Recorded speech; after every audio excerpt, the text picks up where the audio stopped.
नमस्कार दोस्तों, मैं हूं पुष्पेंद्र तिवारी। आज विगत वर्षों में पूछे गए प्रश्नों के संग्रह का 8वां क्लास है, जिसमें हम लोग देखते हैं 1999 से 2004 तक के और उसके बाद 2005 से 2015 तक के क्वेश्चनों का पूरा संग्रह है। जिसमें हमारे पास पहला क्वेश्चन जो हमारा है, सबसे पहला क्वेश्चन, निलंबी यानी लटकती घाटी साधारण रूप से हिमनदित क्षेत्रों में पाई जाती है। हिमनदित क्षेत्रों में पाई जाती है। कहाँ पाई जाती है? हिमनदित क्षेत्रों में पाई जाती है। ठीक है। चट्टानों यानी चट्टानों यानी शैल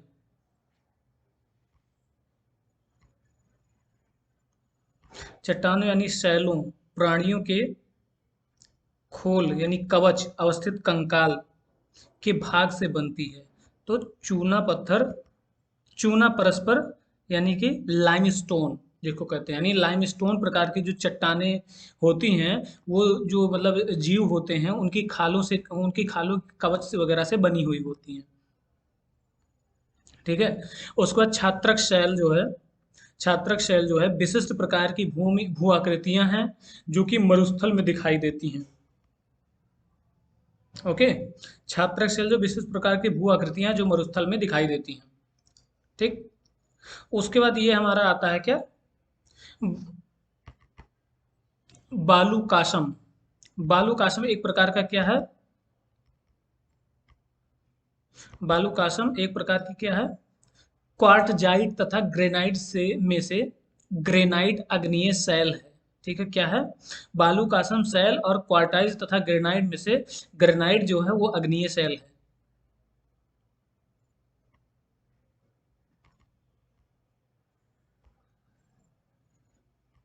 छात्रक शैल विशिष्ट प्रकार की भू आकृतियां जो मरुस्थल स्थलों में दिखाई देती है। देखो ये क्वेश्चन दो बार हुआ है। ये क्वेश्चन दो बार आया। उसके बाद बालूकासम शैल क्वार्टाइज ग्रेनाइट लेटराइट अग्नीय शैल से बनी हुई होती। फिर से वही क्वेश्चन रिपीट हुआ। प्राकृतिक बांध जो उच्च घाटी में पाए जाते हैं उसे तटबंध कहा जाता है। जितने क्वेश्चन सारे क्वेश्चन प्रीवियस विगत वर्षों में पूछे गए प्रश्न हैं और ये बहुत ही इंपॉर्टेंट। आप इन सभी प्रश्नों को सही ढंग से अगर ध्यान देते हैं तो यकीन मानिए आपको हर जगह ऐसे क्वेश्चन लगभग मिल ही जाएंगे। किसी भी प्रकार का एग्जाम हो, वो मतलब किसी भी प्रकार का एग्जाम, चाहे वनडे एग्जामिनेशन हो, किसी चीज का जिसमें ऑप्शनल क्वेश्चन आते हैं, वो यहाँ से क्वेश्चन जरूर पूछे जाते हैं। ठीक। अब वो आया तंत्र। पहला, यूरोप की सबसे लंबी नदी, यूरोप की सबसे लंबी नदी कौन सी है? तो यूरोप की सबसे लंबी नदी तुम्हारी कौन सी है? तो बोल्गा नदी यूरोप की सबसे लंबी नदी है। कौन सी नदी? बोल्गा नदी। देखो, बोल्गा नदी यूरोप तथा यूरोपीय रूस की सबसे लंबी नदी है। इसकी लंबाई 3692 यानी 3692 किलोमीटर। जबकि डाबुने, ये भी एक नदी है, ठीक है, इसके बाद वाली डाबुने, ये भी एक प्रकार की नदी जिसकी लंबाई 2860 किलोमीटर है। ठीक है। रोन नदी है, ये 813 किलोमीटर की है तथा तराइन नदी जो 1236 किलोमीटर लंबी है। निम्नलिखित में से 5 नंबर का क्वेश्चन देखो, निम्नलिखित में से कौन सी नदी मकर रेखा को 2 बार काटती है? तो बी ऑप्शन, लिम्पोपो नदी। लिम्पोपो नदी अफ्रीका महाद्वीप में पड़ता है। ठीक है। लिम्पोपो नदी जो है जो मकर रेखा को 2 बार काटती है।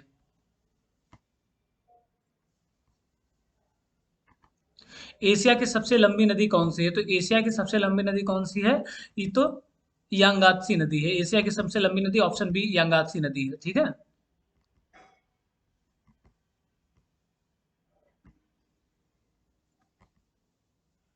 यांगात्सी नदी।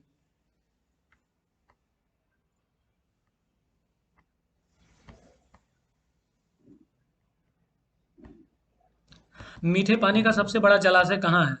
तो मीठे पानी का सबसे बड़ा जलाशय कहाँ है? तो ग्लेशियर जो है मीठे पानी का सबसे बड़ा जलाशय है।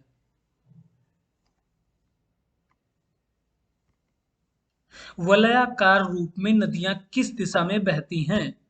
तो ऑप्शन सी, वलय के समान बहती हैं। विश्व में सबसे बड़ा डेल्टा कहाँ है? तो विश्व का सबसे बड़ा डेल्टा गंगा डेल्टा है। ग्रैंड कैनियन किस नदी पर स्थित है? तो ग्रैंड कैनियन कोलोरेडो नदी पर स्थित है। ग्रैंड कैनियन जो है कोलोरेडो नदी पर स्थित है, कोलोरेडो नदी पर। अरे सॉरी। निम्नलिखित में से कौन सी नदी भूमध्य रेखा को दो बार काटती है? तो कौन सी नदी भूमध्य रेखा को दो बार? कांगो नदी जो है भूमध्य रेखा को दो बार काटती है। ये भी अफ्रीका महाद्वीप में। किस नदी घाटी के चौड़ा होने का कारण है? किसी नदी घाटी के चौड़ा होने का क्या कारण है, बताओ? तो ऑप्शन बी, पार्शिवक या अपरदन या भूरक्षण। ये जो है किसी भी नदी या घाटी के चौड़े होने का सबसे बड़ा कारण है। वन, एक मिनट बस, जस्ट टाइम। हेलो। हाँ बेटा, गुड इवनिंग बेटा, क्लास में नहीं आ रहे हो आप?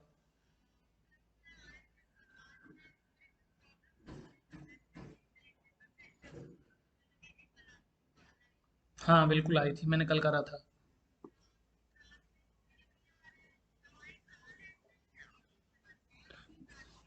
हम्म।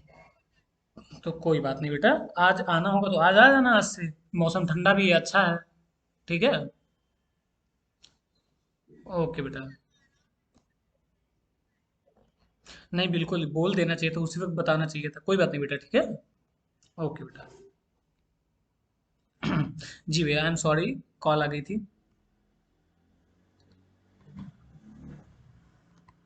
क्वेश्चन नंबर 10 की जब बात आती है, क्वेश्चन नंबर 10 से पहले हम, हाँ चलो क्वेश्चन नंबर 10 से ही पढ़ते हैं। क्वेश्चन नंबर 10, तरुणावस्था में नदी अपरदन का विशिष्ट लक्षण निम्नलिखित में से कौन सा है? तो ऑप्शन बी, महाखड्डू यानी गार्ज। अब उसके बाद ये पढ़ते हैं, विश्व की सबसे लंबी नदी नील नदी है, जबकि अपवाह की दृष्टि से सबसे लंबी नदी अमेजन नदी है। यानी अगर सबसे लंबी नदी देखा जाए क्षेत्रफल के अकॉर्डिंग, तो सबसे लंबी नदी कौन सी है? नील नदी है, नाइल नदी जिसको कहते हैं, जो कि टंगाने वहाँ, अरे विक्टोरिया लेक से निकली हुई है, और कहाँ है? अफ्रीका महाद्वीप में है। ठीक है। और सबसे लंबी जो नदी उस तरह से देखा जाए, सबसे लंबी नदी कौन सी है? तो मतलब वाटर की दृष्टि से, पानी की दृष्टि से देखा जाए तो अमेजन नदी सबसे लंबी नदी है। ठीक है। कारीबा बांध जाम्बेजी नदी पर स्थित, करीबा बांध कहाँ स्थित? जाम्बेजी नदी पर स्थित। करीबा बांध कहाँ है? जाम्बेजी नदी। चीन में हांगहो नदी की को पीली नदी यानी येलो रिवर के नाम से भी जाना जाता है। किसको? हांगो नदी को येलो रिवर के नाम से जाना जाता है। दुमाकृतिक शब्द नदियों के साथ जुड़ा हुआ, दुमाकृतिक शब्द नदियों के साथ जुड़ा हुआ है। ठीक है। पश्चिमी पश्चिमी घाटी की तुलना में पूर्वी घाटी का नीचे होना प्रायद्वीप नदियों के पूर्व की ओर बहने का मुख्य कारण है। ठीक है। किसी नदी की अधिकतम अपरदनकारी शक्ति का संग B5 आकार की घाटी के साथ है, यानी V आकार की घाटी के साथ है।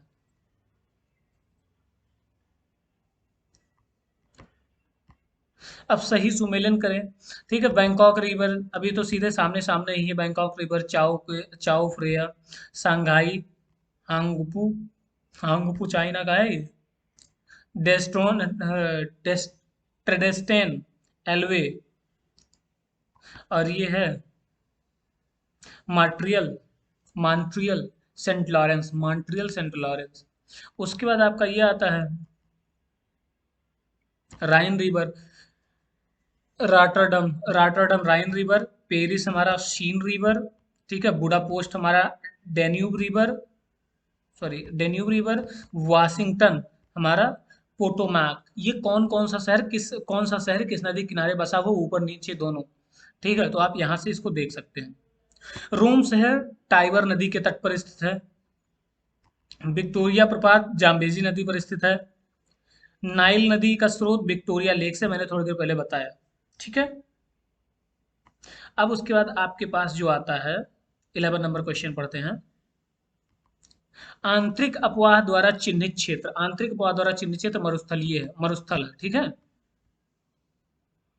द्रव चलित क्रिया किस कारण से होने वाला एक प्रकार का अपरदन है? तो ऑप्शन नंबर हमारा है ए, प्रवाह जल। प्रवाही जल जो है हमारा एक प्रकार का, एक मिनट हाईलाइटर, हाँ सही चलिए, ये हमारा प्रवाही जल ऑप्शन नंबर 1, सॉरी, प्रवाह जल ऑप्शन नंबर 1 द्रव चलित क्रिया कारण होने से होने वाला एक प्रकार का अपरदन है। उसके बाद रेड इंडियन निम्नलिखित में से किस क्षेत्र को में है? तो रेड इंडियन, उत्तरी अमेरिका को रेड इंडियन बोला जाता है। ठीक है। एस्कमो लोंगो, एस्कमो लोंगो का निवास स्थान साइबेरिया में, रूस, अलास्का, ठीक है, और उत्तरी अलास्का यानी कि जो कि संयुक्त उत्तरी अमेरिका में, वो कनाडा और ग्रीनलैंड में है, यानी कि सब जगह है, यानी साइबेरिया में है। ठीक है। एस्कमो मतलब एस्कमो को लोग का निवास जो है, एस्कमो का निवास कहाँ है? साइबेरिया में है, अलास्का में है क्या, और उसके बाद फिर कनाडा और ग्रीनलैंड में है। तो साइबेरिया तुम्हारा रसिया में, अलास्का तुम्हारा संयुक्त अमेरिका में है। ठीक है, कनाडा और ग्रीनलैंड में भी है। मैरिज शब्द का दक्षिणी अमेरिका महाद्वीप के कई देशों के आदिवासी लोगों के लिए संयुक्त है। किसके लिए? आदिवासियों के लिए। मैरिज शब्द किसके लिए? आदिवासियों के लिए है। मैरिज नहीं, मैरिज। निम्नलिखित में से कौन सी जातियां प्रचुर चरण का कार्य करती हैं? निम्नलिखित में कौन सी जातियां प्रचुर चरण का काम करती हैं? तो इनमें से हमारा जो है मसाई जो है, ये प्रचुर चरण का काम करती है। ठीक है। ट्रांस साइबेरियन रेलवे पश्चिम को पूरब में से किसको किसको जोड़ती है? ट्रांस साइबेरियन रेलवे पश्चिम में सेंट पीटर्सबर्ग, पश्चिम में सेंट पीटर्सबर्ग और पूरब में व्लादिवोस्टॉक तक जोड़ती है। अब आपको एक चीज बताएं, आप मैन वर्सेस वाइल्ड अगर देखते हो तो उसका एक एपिसोड है, तो वही बताता है सेंट पीटर्सबर्ग से बैठता है और कहता है व्लादिवोस्टॉक तक जाना है। ठीक है। तो ये चीज है, वहाँ ट्रांस साइबेरियन रेलवे पश्चिम में सेंट पीटर्सबर्ग को पूर्व के व्लादिवोस्टॉक तक जोड़ता है। मास्को, ये इंपॉर्टेंट क्वेश्चन है, इसको याद रखिएगा। मास्को, चेलियाविक्स, ओमास्क, नोवोसर्विकस और इर्कुटास्क और उलाउनुडे, चिता और व्लादिवोस्टॉक, यहाँ सब, ये सब उसके मार्ग हैं। इस प्रकार के मुख्य स्टेशन हैं इसके इसके। ठीक है। बाड़ा क्राल शब्द किसके लिए प्रयुक्त किया जाता है? तो option B is a correct answer.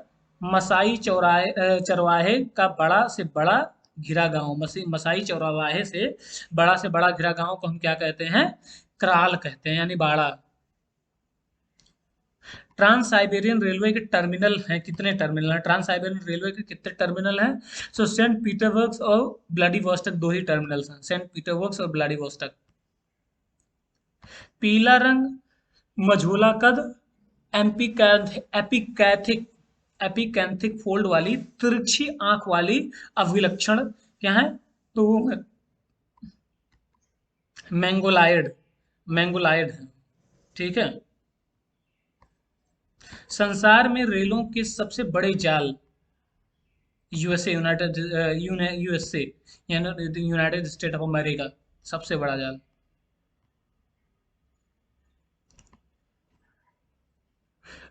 सबसे बड़ा और रेलवे लाइन की लंबी, सबसे लंबी है चीन की, लंबी वाली सबसे लंबी चीन की है। ठीक है। उसके बाद भारत की है। चीन की 1,21,000, भारत की 65,808 है। रूस की 85,500 है। और संयुक्त राज्य अमेरिका की 2,50,000। तो सबसे बड़ा 2,50,000, उसके बाद चीन है सेकंड पर, और उसके बाद थर्ड पर रसिया है, फोर्थ पर भारत है, यानी चौथा सबसे बड़ा भारत है, ध्यान देना। व्यापार की दृष्टि से सर्वाधिक व्यस्त महासागर कौन सा है?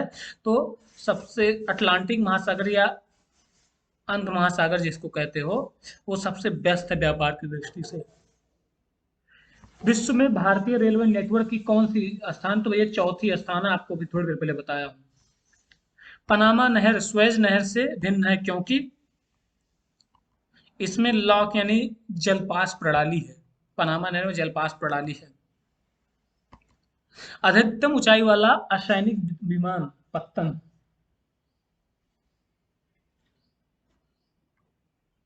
चाइना का है। निम्नलिखित में से विश्व का सबसे बड़ा खनन पत्तन कहाँ है? खनन पत्तन तो हमारा कहाँ है? हेलैंड में है। ठीक। स्वेज नहर किसको जोड़ती है? स्वेज नहर किसको जोड़ती है? तो भूमध्य सागर और लाल सागर दोनों को जोड़ती है। ठीक है, यानी मेडिटेरियन सी और रेड सी को, दोनों को जोड़ता है। ठीक। संसार में सबसे व्यस्त और सबसे महत्वपूर्ण समुद्री मार्ग कौन सा है? तो ऑप्शन बी उत्तर अटलांटिक समुद्री मार्ग। उत्तरी अटलांटिक समुद्री मार्ग सबसे बिजी और सबसे महत्वपूर्ण है। उत्तरी अमेरिका के प्रेयरी उत्तरी अमेरिका के प्रियरी हैं कौन है? उत्तरी अमेरिका के प्रियरी कौन है? तो ऑप्शन डी है शीतोष्ण घास स्थल। शीतोष्ण घास स्थल। ट्रांस ऑस्ट्रेलियन रेलवे के टर्मिनल हैं पार्थ और सिडनी। उत्तरी अमेरिका के शीतोष्ण घास स्थल इस नाम से जाने जाते हैं। किस नाम से जाने जाते हैं? तो प्रियरी नाम से जाने जाते हैं। निम्न में से किस बायोम को विश्व की ब्रेड वर्स्ट कहा जाता है? तो मध्य अक्षांश घास स्थल को बास्केट कहा जाता है, ब्रेड बास्केट। उत्तर अटलांटिक समुद्री मार्ग विश्व में सर्वाधिक व्यस्त समुद्री मार्ग है। इंग्लैंड और स्पेन, मलेशिया और सिंगापुर, इंग्लैंड और बेल्जियम तथा फ्रांस और इंग्लैंड दो देश ऐसे हैं में से फ्रांस और इंग्लैंड दो देश ऐसे हैं जो अंतरजलीय सुरंग द्वारा जुड़े हुए हैं। अंतरजलीय सुरंग द्वारा जुड़े हुए हैं।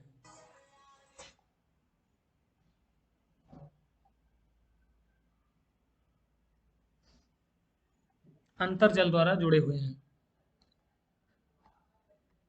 उसके बाद अपने पास आता है घास के मैदान जो। तो भैया देखो, पहली बात तो ये जितने सब के सब घास के मैदान हैं, लेकिन दक्षिणी अमेरिका में शीतोष्ण घास के मैदान को क्या कहा जाता है? तो उसे पंपास कहा जाता है। ठीक है।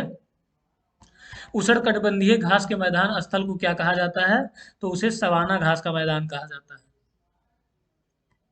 चारागाह को पंपास कहा जाता है। चारागाह को पंपास कहा जाता है, कहाँ कहा जाता है? तो ऑप्शन बी दक्षिण अमेरिका में चारागाह को पंपास कहा जाता है। ठीक है। लानो कहाँ के घास स्थल है? लानो कहाँ के घास स्थल है? तो युगियाना उच्च भूमि का वानो जो है घास का स्थल है। कुल संख्या को उपलब्ध कृषि योग्य भूमि के क्षेत्रफल से विभाजित करने पर मिला क्या मिला?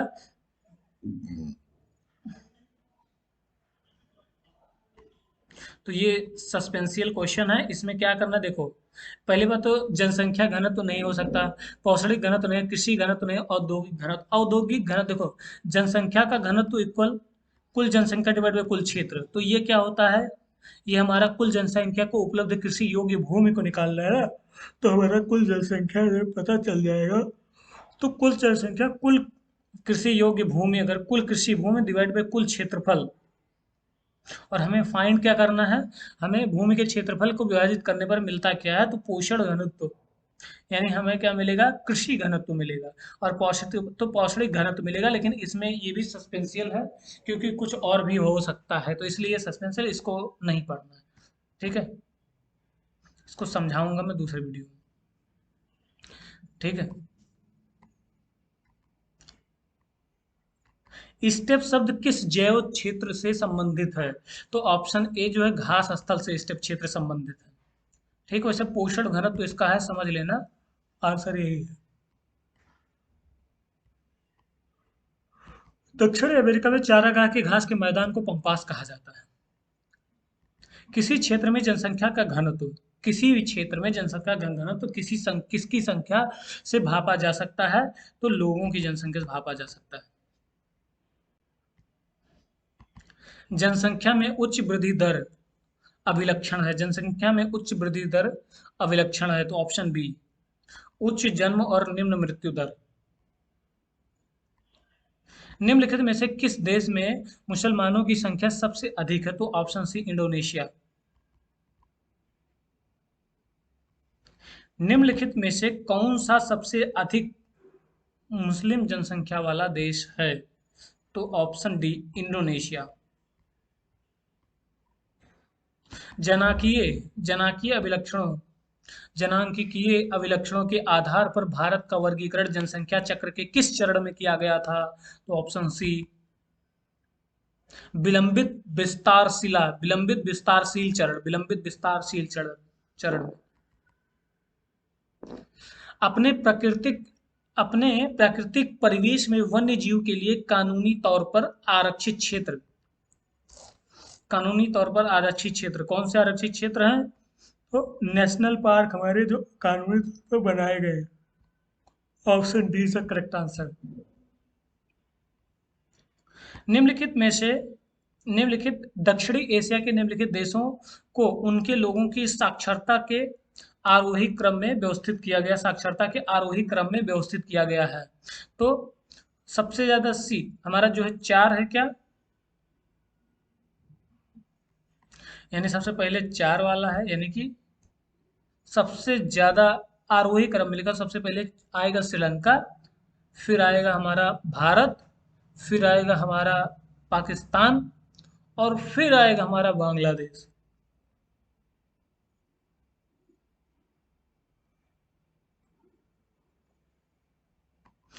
श्रीलंका साक्षरता में, भारत साक्षरता में, पाकिस्तान साक्षरता में, और ये पुराना दर है, और उसके बाद बांग्लादेश साक्षरता में।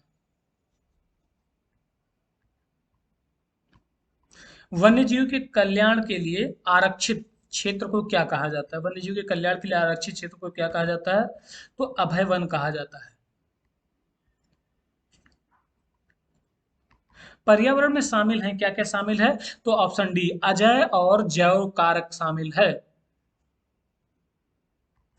निम्न मानव निर्मित विपदाओं में से कौन सी सामाजिक रूप से है? तो गृहदाह सामाजिक रूप से है।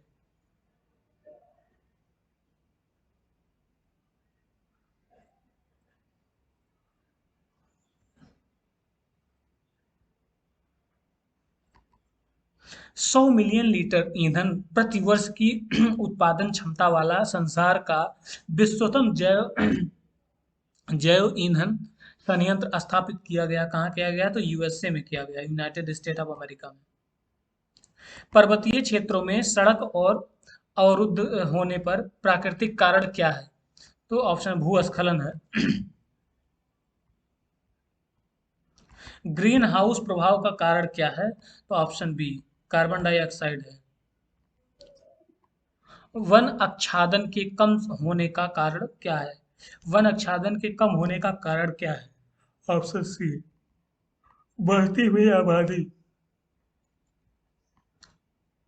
जैव विविधता अभियान पर इस पे सम्मेलन जैव विविधता अभियान पर सम्मेलन का सचिवालय कहाँ स्थित है?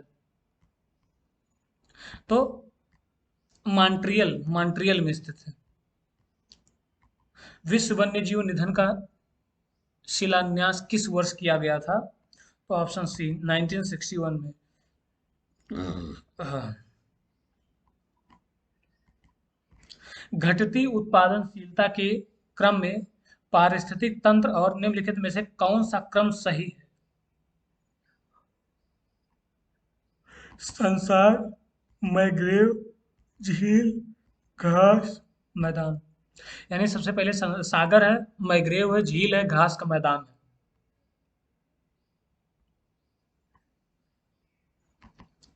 किसी प्राकृतिक प्रदेश में समरूपता होती है, किस चीज की समरूपता होती है? तो जलवायु और प्राकृतिक वनस्पति की समरूपता होती है।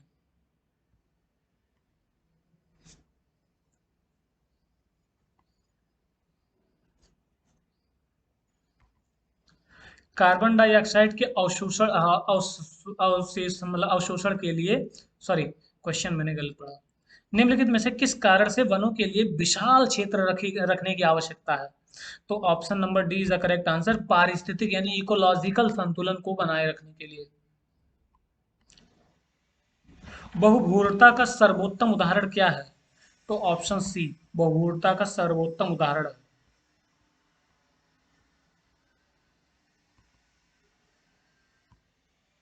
जीवन को किसी भी रूप में धारित करने वाला स्थल क्या कहलाता है? तो ऑप्शन बी जीवमंडल कहलाता है।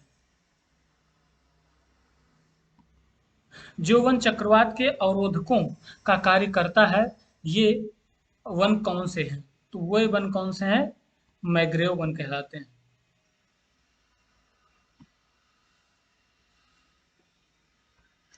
पृथ्वी का विशालतम पारिस्थितिक तंत्र है, क्या है? तो ऑप्शन बी, जलमंडल विशालतम पारिस्थितिक तंत्र है। वन्य की कटाई से मृदा का तेजी से संरक्षण होता है। वह भूपृष्ठीय जल के प्रवाह पर ही प्रतिकूल प्रभाव पड़ता है। ये दोनों कारक सबसे दूसरी सबसे पूरी तरह से प्रभावित होते हैं पारिस्थितिकी प्रणाली से।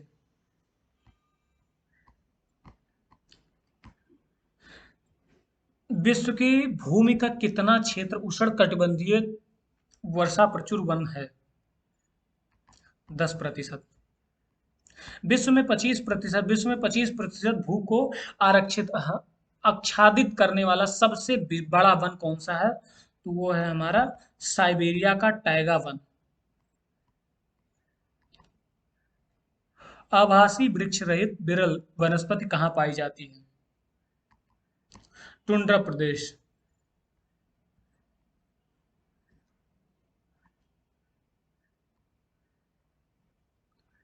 वन कटाई की वन कटाई की दर किसमें सबसे अधिक होती है? उष्णकटिबंधीय अंचल में सबसे अधिक होती है।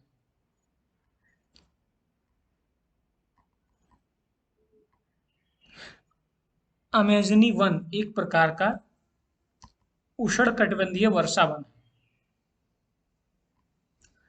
विश्व में किस भोजन उत्पाद की बढ़ती हुई क्षुधा उष्णकटिबंधीय वनोन्मूलन का प्रमुख कारण है? तो गौमांस। सदाबहार किस्म के वन यहाँ कहाँ पाए जाते हैं? तो भूमध्य रेखीय क्षेत्र में पाए जाते हैं। अधिकतम ऑक्सीजन किससे उपलब्ध होती है? ऑप्शन डी, पादप प्लवक।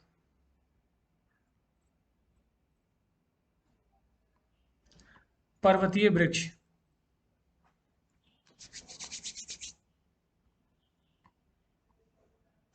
पर्वतीय वृक्ष अपनी पत्तियां हर वर्ष गिराएंगी।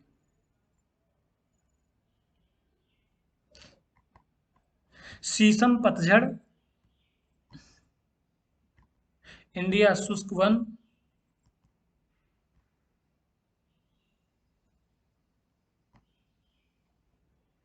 सुंदरी वृक्ष, गरान वन। आज की क्लास यहीं तक, मिलते हैं अगले अगले एक ब्रेक के बाद, मतलब अगले वीडियो में। जय हिंद, जय भारत।